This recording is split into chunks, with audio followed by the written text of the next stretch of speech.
This is Scoop Inside. I'm Sandu Narayanan, and today I have my colleague with me who's making her debut in the show for the first time, Maya Zaharuddin. Hello. And for our guest today, we have Michelle Yesudas.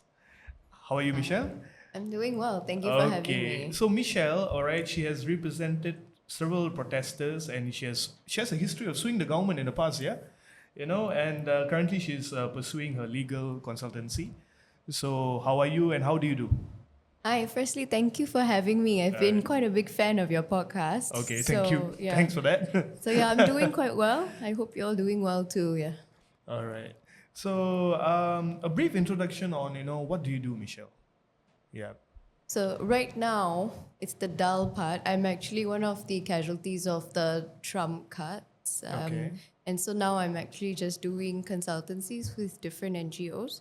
My main focus is law reform and policy. And so prior to this, I was working with few NGOs. I lived and worked at the Myanmar-Thai border called Mae Sot for the last 3 years, working with the refugee camps. Before that, 3 years, I was in Burma as a legal advisor. And before that, I was in legal practice where I was suing the government, defending activists. And we won quite a lot of the time, I must say. Kat sana, so you sue the government lah.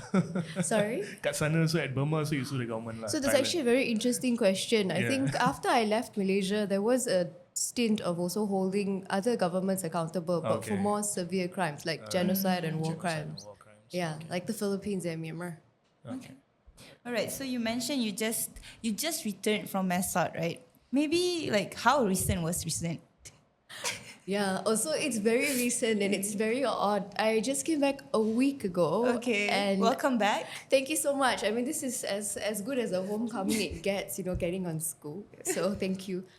So I think maybe just to explain to everybody a little bit what Mae Sot is, and I think a lot of people know it as a concept, but people actually don't know where it is. Yeah. It's at the border of Thailand and Myanmar, and I think if you've been reading the news, you realize Thailand shares a border with the entire Asia.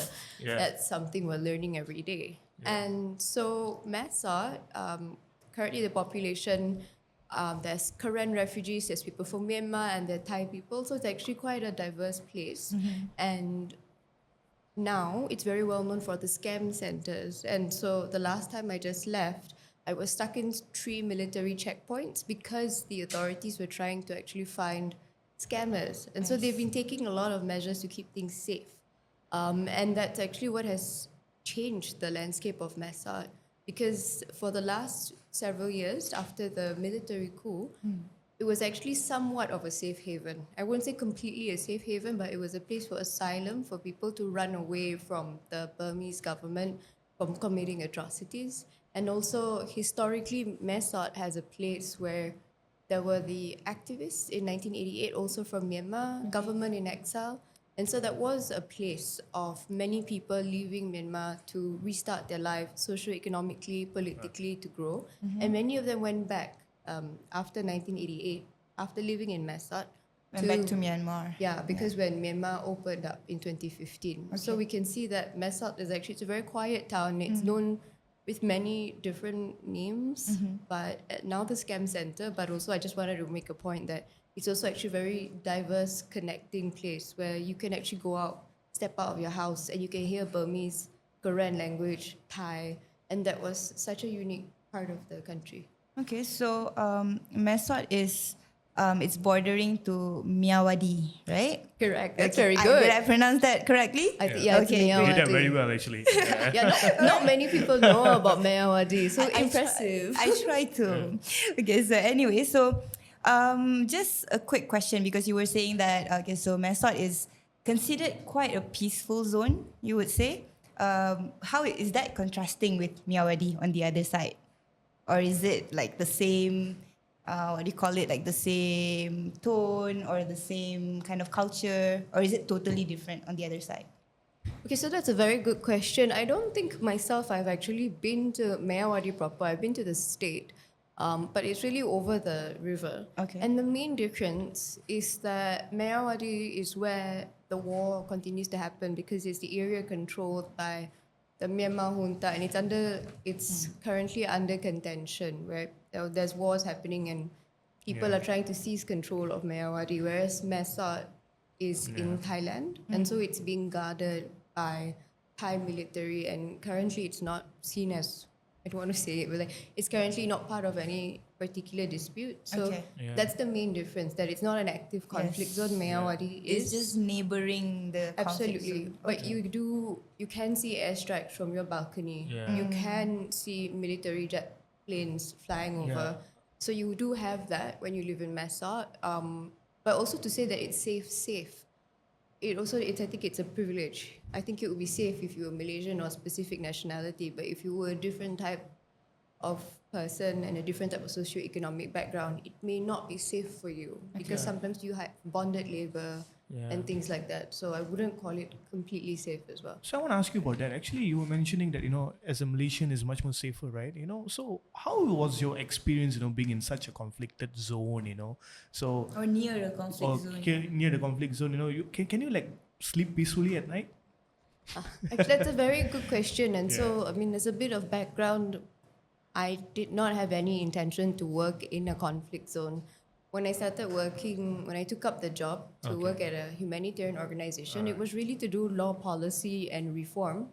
The jobs that I did when I was already living in Myanmar, because I was just always doing the, law reform work. But that was before there was the coup. So when the coup actually happened, my position changed because it no longer was something where you worked on constitutional and law reform, just pushing policies through parliament. It became more of a response to a nationwide conflict. And then being in Mae Sot, you had to really work with people who were newly displaced, new refugees. And a lot of the work that I also focused on were actually working with landmine survivors. Okay. And so those were all extremely new and difficult things. And so that really put me in a position where I do think, I spend many of the time thinking, I am from Malaysia, like I am not equipped to deal with this, but then neither are the people who are Yeah. in the war. Sure. And so it's that you need to recognize that if you're in that space and you're able to serve and to help, then it's a privilege. I do think so. But the major thing was I did go in there thinking that I knew things, I could solve things, I had solutions to one of the most horrendous genocides in the world because we did have to work with the people from Myanmar, the Rohingya people, Shan, Kachin. So what did you actually have to do to help them? Like, is it like organizing financial aid or things Yes. like that? Yeah, so in the humanitarian space, all we were really doing was just coordinating food aid. If they were disabled, you would have people ensuring they had access to sometimes if they're amputee, their prosthetic limbs, cleaning it. And then if you were to work with the accountability side, where it was hard law, when I was in Myanmar about the atrocity crimes, it's really been bringing it to court and then outlining arguments of how to hold governments accountable. So more on policy, and now maybe we can say like it was before this, it was more on policy, then it shifted to more on ground, something like that. Absolutely, yeah, 100%. I think once you have conflict, it then just becomes helping people to survive. Yeah. Yeah, you nailed that. Okay. Speaking about conflicts, and we all know that the scam syndicates, it thrives along the Thai Myanmar border, right? And why do you think that these operations, it persists? What are the legal gaps? Were there any enforcement failures? Or do you think that corruption is the one which is enabling all of this from happening? I think it's a very good question, and I think there's so many layers to it. So if you're looking at just the Thai-Myanmar border itself, because what fuels these scams are kidnappings, misinformation. And I think you had somebody from the MCMC on one of your podcasts, and I think It was Mr. Derek Fernandez. Derek Fernandez. I think he made a very pertinent point where the solutions are social and education.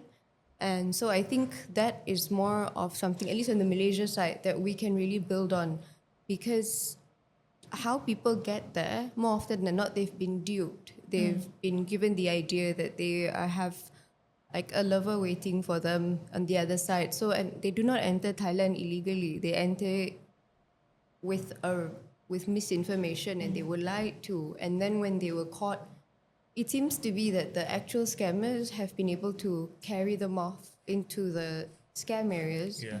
without being caught. And I think so those are the things that are very concerning because I think the real issue is that if you read, Amnesty had a report recently in June about Cambodia where it did highlight that there were very little measures being taken to investigate. And then the fact that they're allowing this entire culture to thrive. You know, and this is Cambodia. The same goes for Thailand and Myanmar. Okay. I think there's a culture of impunity more so than just corruption. And then there's also a lack of will to investigate because maybe there are just so many people who are part of it. Yeah. But I do think at the Malaysian side, the battle would be social and information literacy. Okay, so you mentioned we were talking about Myanmar, but you also mentioned Cambodia, right? So from a legal professional point of view, and also someone who's been working in international organizations with legal consultancy and all that, before this we had a conversation where you mentioned there's a new quality of what do you call that? The scam centers. There's a new quality there. What do you mean by that? And what do you think are there legal loopholes being exploited besides corruption? So we know corruption is wrong, right? But do you think there are loopholes that are being exploited because it's a heavy conflict zone right now in the area, nearby the area? I do think, because so how I found out about the scam centers, and it's while we're all actually doing work on the conflict. And so it just crept up on us, and then suddenly it became a very major thing.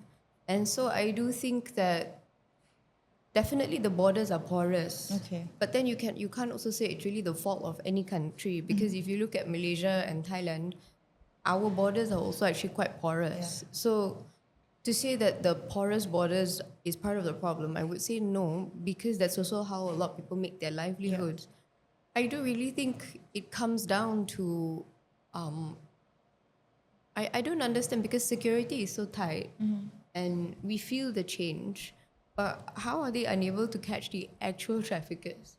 I do think that is really, I do think the gaps could be actually in resources in investigation. Yeah. Yeah, it could be political will, you know, it just could be.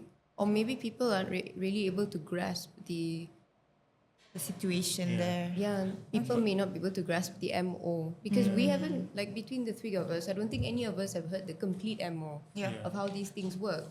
So that means there may be a lack of clarity due to the investigation. But on a Malaysian context, right, how do you look at this? Is it a threat? Is this also a threat for Malaysia? If you look at this? Yeah, absolutely. So if you did not know, Malaysia is currently on one of the watch lists in Mae Sot. Oh, okay. Yeah, Wow. for fear of being part of the scam center. So apparently we're one of the target nationalities that are often being scammed. So we're on the watch list as victims, not Absolutely. as people who push. Yes. Okay. That's correct. Yeah. So apparently a lot of Malaysians have been targets of the scam center. What's And the stats like? Sorry.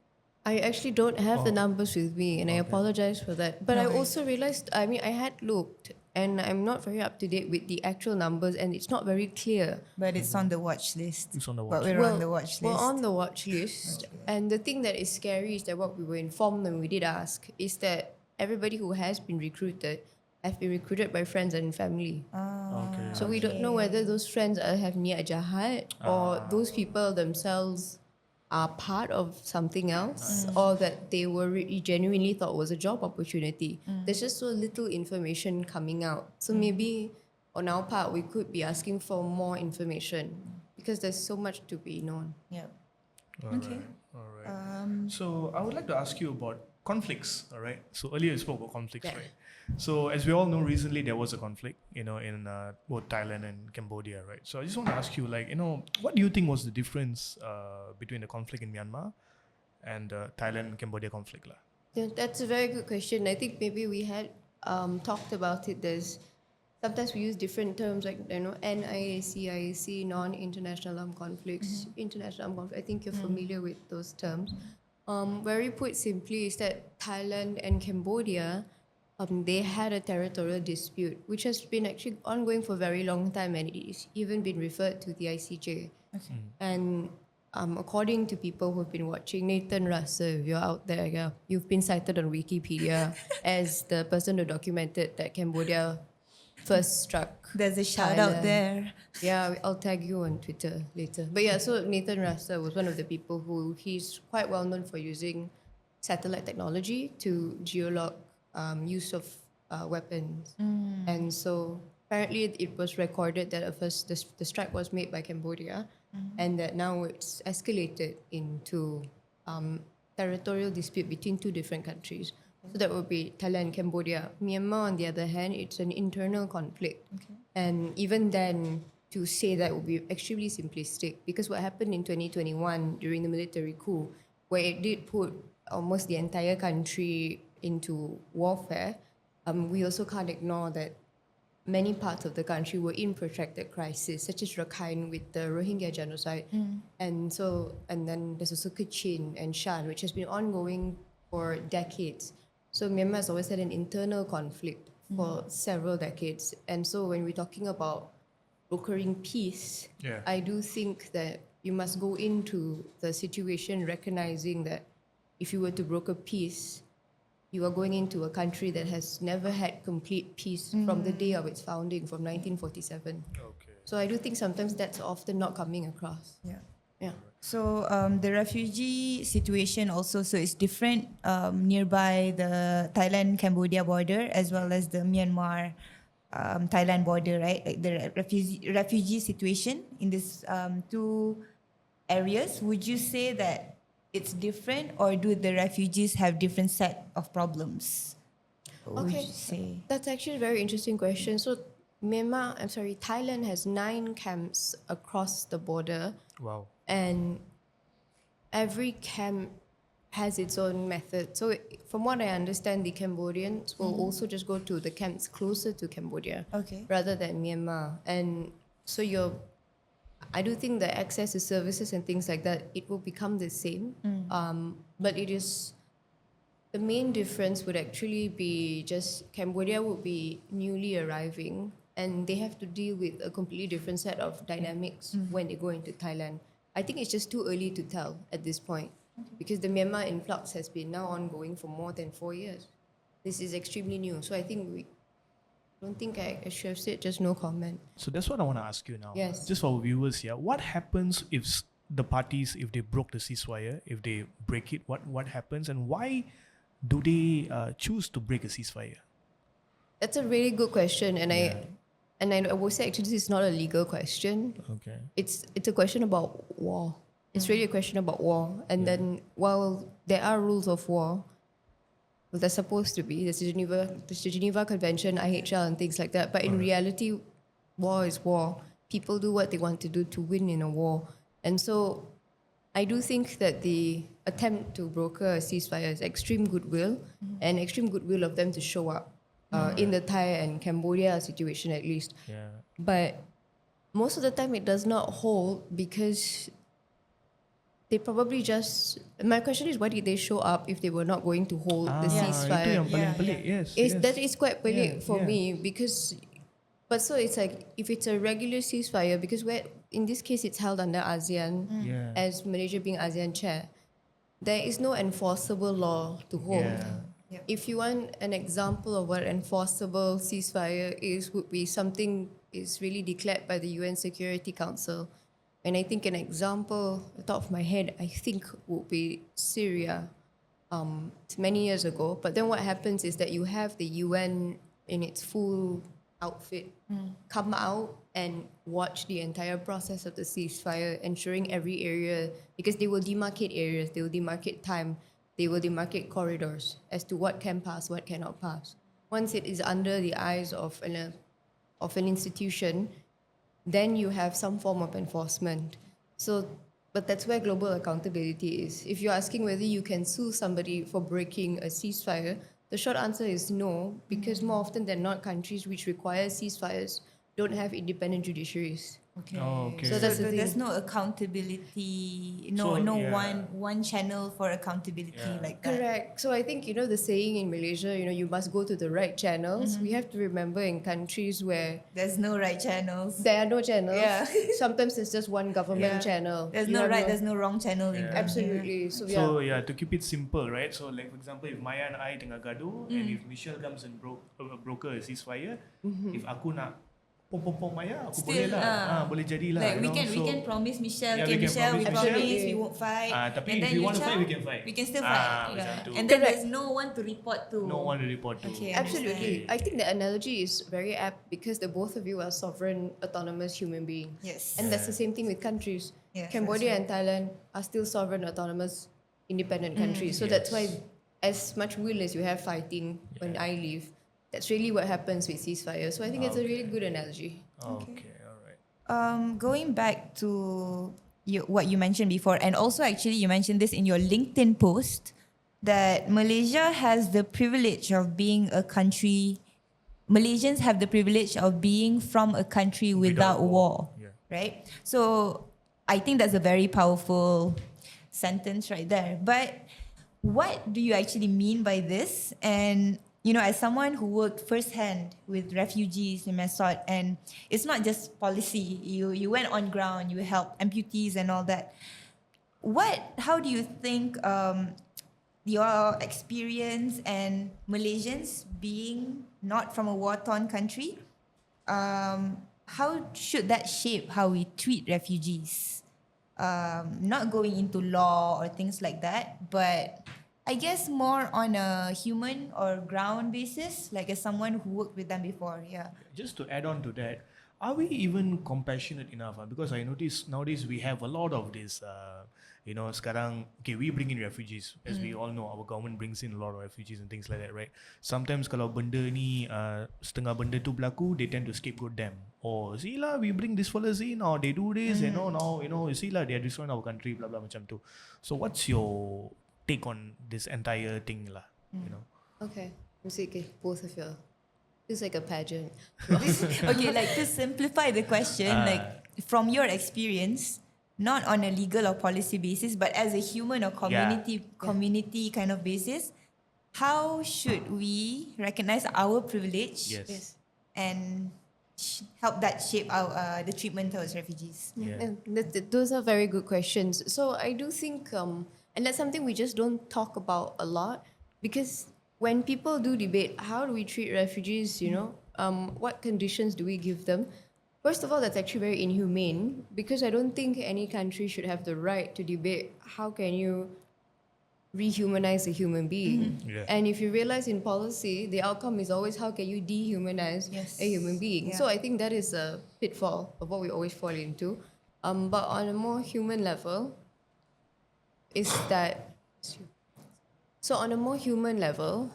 think a lot of Malaysians just don't know the right things to say when it comes to a refugee, because I think during the 90s when we had the Bosnia crisis, we were very much guided by the government then. Like I was a child, but I remember there were so many campaigns. absolutely, Yeah. the fact that we were children, but we were so aware of the plight of people from Bosnia. So that means that there is political will to absolutely educate and humanize refugees.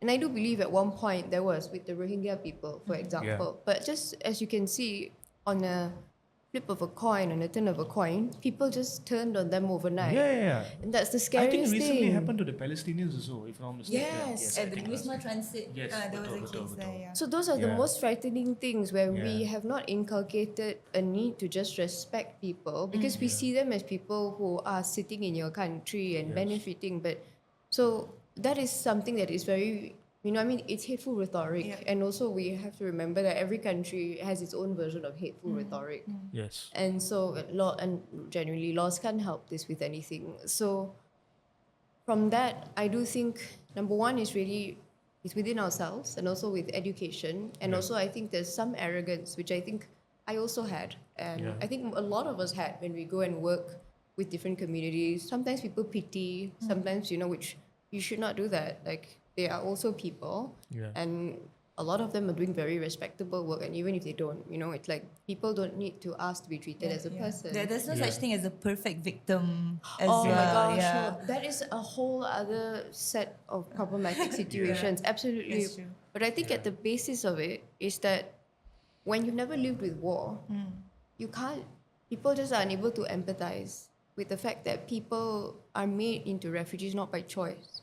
Yeah. And that's the thing that many people can't grasp. And then when they're here, they no longer have access to so many things, their home, their family, their livelihood, their mother tongues, and things like that. And so many of them are just trying to make community.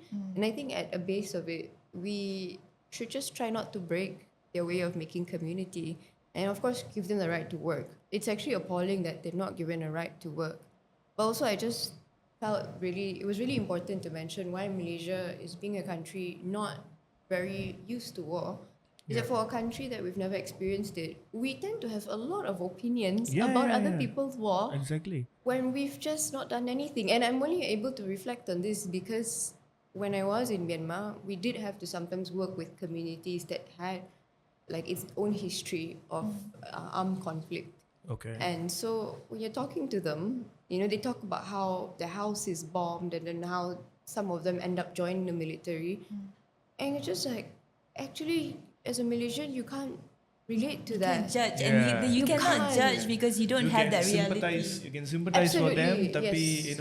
if you can keep your opinions to yourself Yeah. lah. Yes, because what do you know? You don't Yeah. know what it's like where your choice is you can't go to college and then maybe joining the military is something. Yes. Maybe, picking up a gun because somebody threatened your house. And don't say that. Sorry.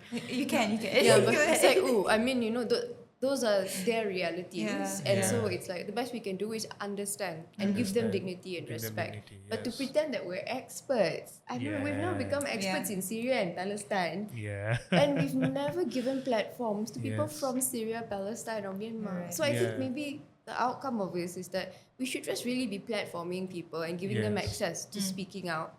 Because Alright. we're not the experts. And I think that's my biggest takeaway. We don't really know a lot. Okay, and looks like ceasefires are going to be broken in this. It keeps on going to be broken in the ongoing Thailand Cambodia war and things like that, right? So, do you think that our Malaysian government should accept more of the? Let's say if there's more refugees coming in from that particular side, should our Malaysian government be more welcoming? I mean, in terms of being welcoming, of course, Yeah. and also the method of welcoming, and then also having projects, because Malaysia, to its credit, there have always been pilot projects of giving people access to. Of course, it would be better if Malaysia just signed the Refugee Convention, which gives people the right to work and to medical treatment and things like that. But then, of course, when you do work with refugees, there is an understanding that this is a long-term process. So if you look at Canada, for example, you accept people and then you have them live in the country, and they have access to opportunities. Many people from we are seen as like a receiving country before they go to the receiving country to work. And when they're here, they're in kind of a purgatory. They can't work. They Like can't. sangkut. Yeah, they sangkut. They can't really go to universities. There are some amazing private universities that have been making strides into giving them access to education, but it's always private. Private. So I do think, I mean, of course, you can say tell the government to do everything, but I do think starting with not raiding places where they eat, Yeah. not destroying their livelihoods, not deporting them when they have a war, all of those things are actually breach of international law. And so being welcome is definite. And also I do think because we're chair of ASEAN, there's so many important people we can dialogue with. Like Indonesia has done some good rescues as well, and like there are some best practices that we can pick up from our region and from elsewhere. And there have been many different solutions.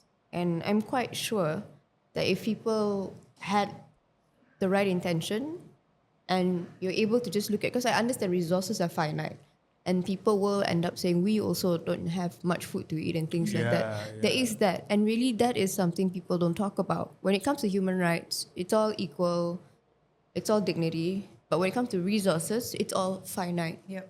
So when it comes to that, we have to have a solution where we recognize resources are finite, but the human dignity is not. And so if we as one country can't have a solution, then we just have to bring more people to the table. Yeah. Like that's Betul. that's the Because only it looks answer. like, whenever I look at this case, cases like this, right, it's like the government is always welcoming. Tetapi kita punya rakyat ni, kita sympathize for them. Yep. Tapi when they come in, we don't want to share things with them. Yeah. We, macam, kita pun susah, you guys datang sini, you nak ambil kerja kita. So benda-benda ni semua mesti berubah lah, from your opinion. Oh yeah. No, of course. I mean, I faham also sebenarnya Malaysia ni ada scarcity mindset. Tapi semua negara lain pun ada. Scarcity mindset, yes. I mean, tak berbeza dengan Thailand. They also have the same thing. Yeah. And so, it's something people have. And I mean, even in countries with the war, they also, I mean, the class system doesn't disappear. It's still there. It's still there. Hierarchical people who are upper class in Myanmar are there. They do look down on people who they deem as poor. So it is inherent in all of our countries. But I think, as people, we need to just see how we can make things a little bit better. But I mean, saying something like, our needs are not met, I think that's also very human. We should just try not to do that to people who have... Yeah, they're human too. Yes, they've escaped... Who are going through worse than Yes. you lah, technically. Absolutely, because if you've seen my friends who are Rohingya, they just repost hate comments that are left in their Facebook. And these are women that have left genocide. They've left their homes. They've had their families torn apart. Some of them have had sexual violence. And then you tell them horrible things. Yeah, go back. You deserve what happened to you. It's like, I mean, that's just horrible. If there's one single message before we go into the next topic, if there's one message you want to tell people who tell refugees, why don't you stay in your country or go back home? What would you say to these people? Or to those people who tell people to go back who home. the antis, the people who tell refugees to go back. Balik kepada negara you lah. What macam would you tu. tell them? Like something super specific, because from your opinion, from your experience. This is how you're trying to get me cancelled. No, we promise we won't get you cancelled. Okay, this is on air. I have evidence. But I mean, so the thing is that I've never actually met those people in real life. The kind of really super Gung-ho. Cyber bullies, people. maybe these guys are. I mean, the internet, yes. But I mean, in real life, In real life, they're okay. people ask and people want to learn. And so sometimes I'm hoping that it's all rage bait, to be honest. But so if I do meet people who are like, telling them to, leave, but by extension, who gets to stay? Because if they leave, next in line are people, are different people who will be living here. You know what I mean? Yeah. Like, who gets to decide who gets to leave and who stays? Oh, that was Because a that's- strong message. Yeah. Thank you. Because it's all very arbitrary. And if you look at who gets to decide who belongs and who doesn't belong, nobody should ever get that right to do that. Correct. Because that's actually, if you look at it, that's how a lot of genocide starts. Yeah. Once one person has the totalitarian right to decide who gets to stay and who gets to go, Sure. that's when things become extremely dangerous. And so even though you're a lay person, you have to think that if you can tell somebody to leave, how will you not know you're not next? Like That's you're my not at the question. top of the food Yeah. chain. Yeah. It's like, Wow. I mean, we could segue into the next part, because if your own prime minister is being told to leave his post, how many of us are safe in our own house? Good segue That was into the deep. next section, Michelle. I try. So thank you for assisting us into transitioning into the next topic, which is we're going to talk about peaceful assemblies and Turun Anwar. Yes. So before we go into that specific assembly, right? I actually want to ask you, when we asked you, okay, how would you describe yourself? You said, you can say I sue the government, right? So so you've represented people who were detained or questioned during previous protests. If I'm not mistaken, Bersih protest, Yeah. Correct. And the blackout one. and all. So maybe share with us some of the big fancy names you've represented, and if there's any interesting stories or more on like how it was representing them before we go to the actual protests where the excitement is. Okay. Oh, that's a very interesting question. No one's ever asked me that before, actually. So, The rallies back then, because when I started practice, the PAA was actually a relatively new law. Okay. I started practice when the law came into force. Wait, so- this is which year? So it was, I think 2011 it was tabled, 2012 it was passed. Okay. 2013 was the blackout rallies Yes. after the GE13. So that was when I was in my first year of practice. Okay. So I had the misfortune of seeing many people being charged for just organizing a rally without Without a it taking permit. place. Yeah, no, without a permit. Okay. So I remember one of the first clients would be actually Nick Nazmi. Nick Like, Nazmi. from- Nick Nazmi, our YP. former. Former environmental minister. Yes, Yeah. okay. Yeah, he's still an MP though, right? Yes, yes, yes. Yeah, okay, so we were really Nazmi. He was Okay, one of the once, first people. And then after that, there was just a wave of people, if you're just talking about PAA itself, Yeah. being charged because, Blackout Rally was also so many like little people, little assemblies being organized spontaneously. So you get day in, day out, people just. I basically lived in Dangi jail at some point, and just Oh, to wow. see who came. Okay, Wait, who- you were there for how many days? I was not jail. I was just Oh. we were always Representing. representing people. Okay, I And- thought you masuk lock up ke apa. I did once, which was also very 10 years ago. Want to share about that? Maybe after this. Not. It's actually very dull compared to everything else. But let me see. Yeah, no, I've represented quite a few people. But then when they did the constitutional challenge, because I think YB Nick Nazmi was one of the first people to challenge it, and it went all the way to the Court of Appeal, where he actually got the law struck down for being unconstitutional. Like, it's basically an echo of a judgment which we hear now. Yeah. You know what? It's not supposed to be criminal because we have the constitutional right to assembly. But so yeah, the one definitely I remember the most, because also YB Nick Nazmi was charged repeatedly because they kept DNAing him. And so I remember that being very pertinent. And other than that, at that time, the law that was being used a lot for people who were protesting were the penal code laws. So I think the most interesting barrage, I don't know what's the word, like these boys who are now men and protesters, they were all arrested for rioting outside Parliament. And to name a few, I think one of them was Adam Adli. Oh. Okay. He was in that. Gosh, I feel like I'd be letting everyone down if I don't remember your names. I think Maitreya, if you remember the man who also did Yes, the the hunger strike. yes, Yeah. So yeah. that was also my client. Okay.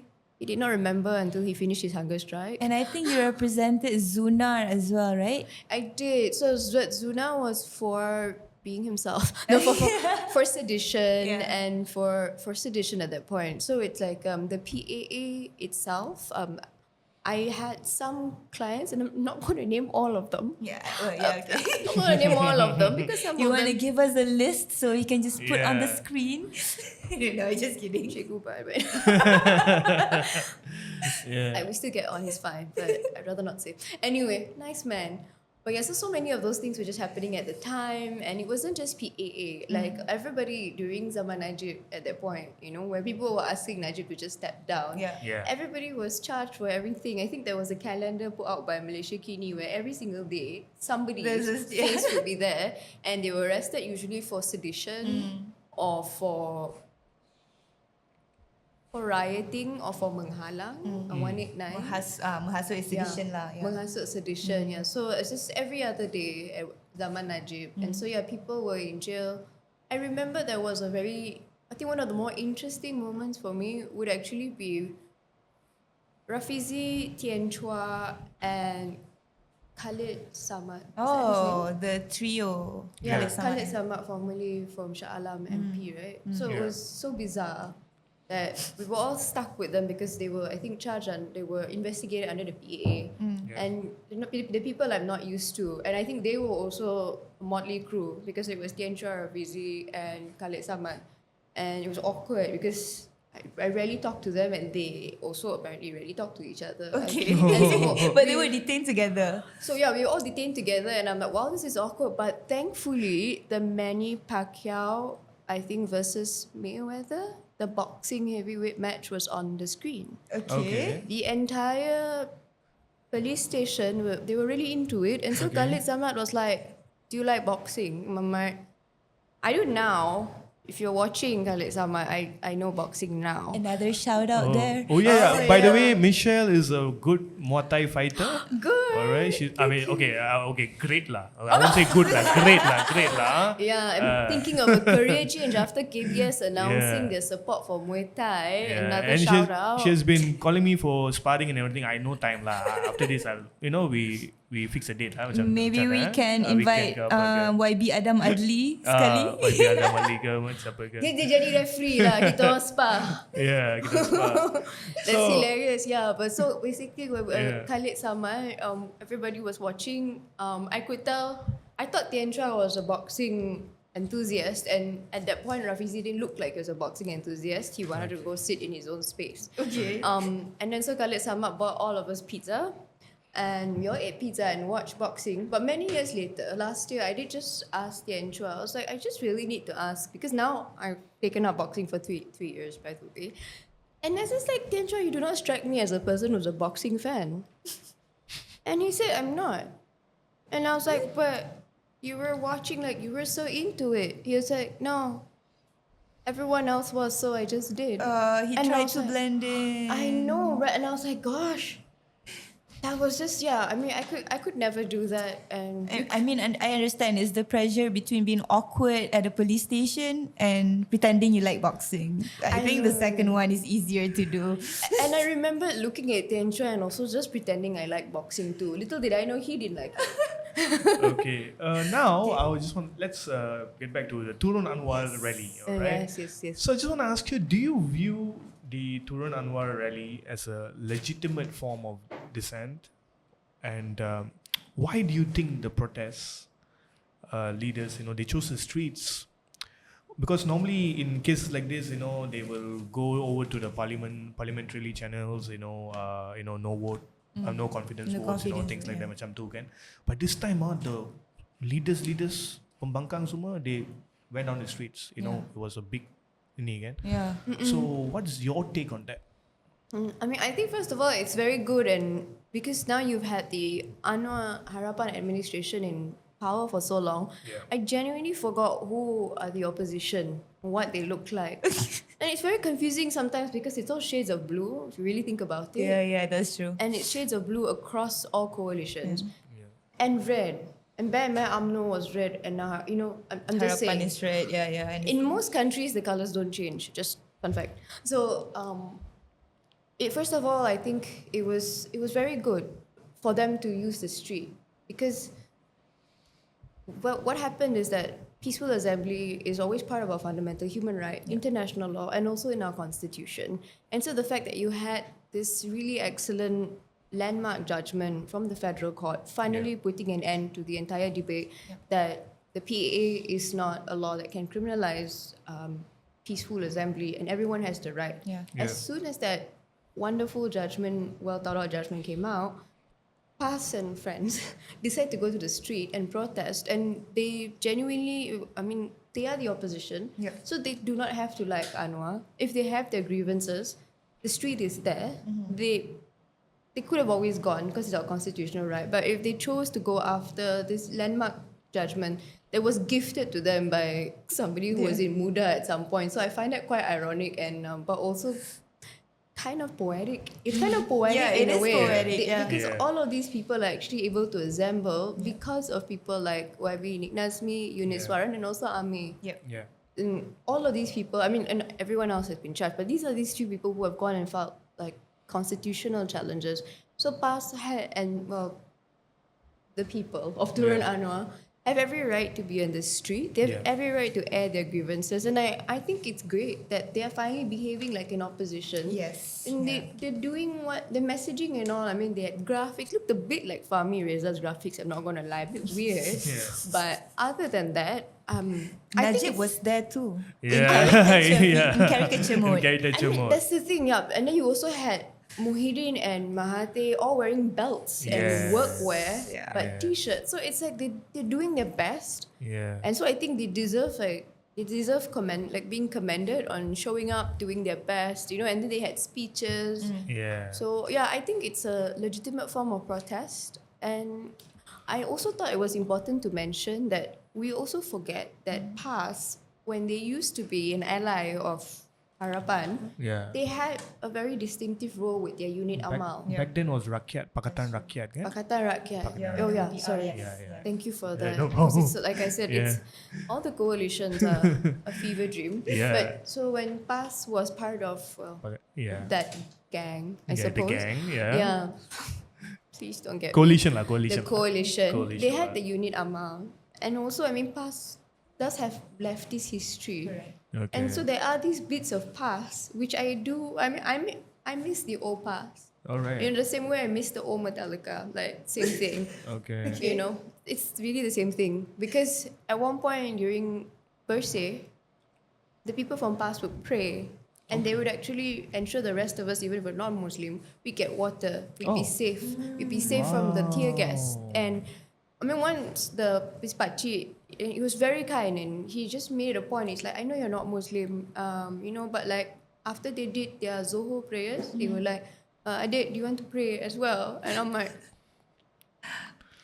I will.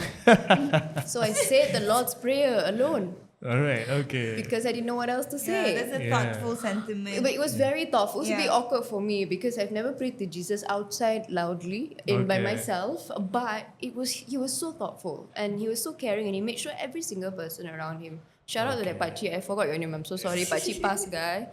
But yeah, and he was also there for Tola Aisat. Yeah. And I can't remember how I saw him with the whole, you know, regalia of Tola Aisat, if you remember, excellently merchandised with the headband. Yeah. And I did manage to ask him, like, why are you here? And he just said, because I was called to. The Jentra and the Aka Umbi called me and I'm here. I didn't want to talk further because, you know, I was scared. Okay. Okay. I hope the Pachik is watching our show, you know, and you know, support our Michelle lah. Okay.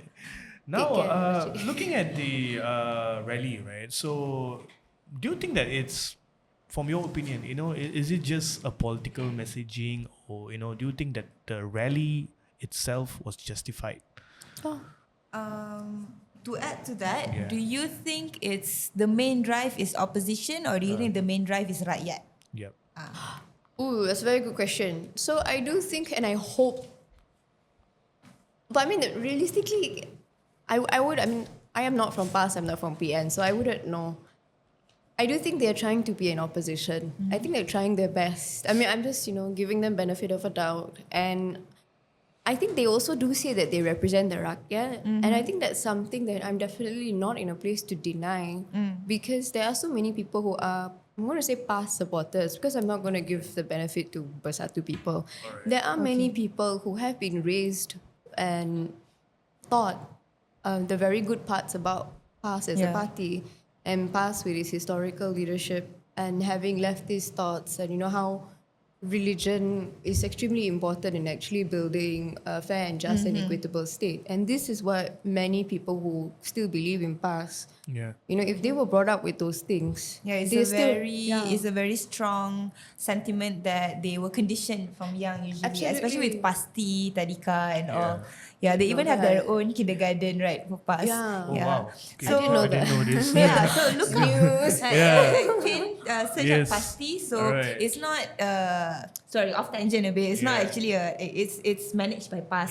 Yeah. So going back to the rallies, okay, so you said that you want to give the benefit of the doubt to the opposition, right? Yeah, yeah. And I also think that this rally to me I think it's positive because I've always been complaining about I not just me lah. I think the right because we need a strong opposition, Yes. right? Yeah, If we want a strong government, we need to have a strong opposition. Absolutely, yeah. So my question is, why do you think? I know you won't know because you're not PAS, but why do you Am think I? they took the streets instead of the parliament? Because even in parliament, right?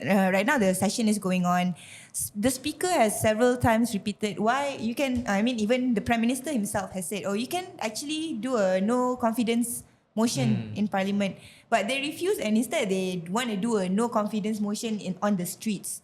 So why do you think they did not choose the? I would say democratic. I wouldn't say a rally is not democratic, It is. but why didn't they choose day one route. Or do you think, just to add on to that, or do you think they just want to like tunjuk kepada kerajaan, ni saya punya warning sama you. You buat kerja kau. Macam tu I mean, my own theory was that they wanted to take advantage of that really beautiful landmark judgment that was gifted to them by Ame. I genuinely felt that because, first of all, I didn't even think.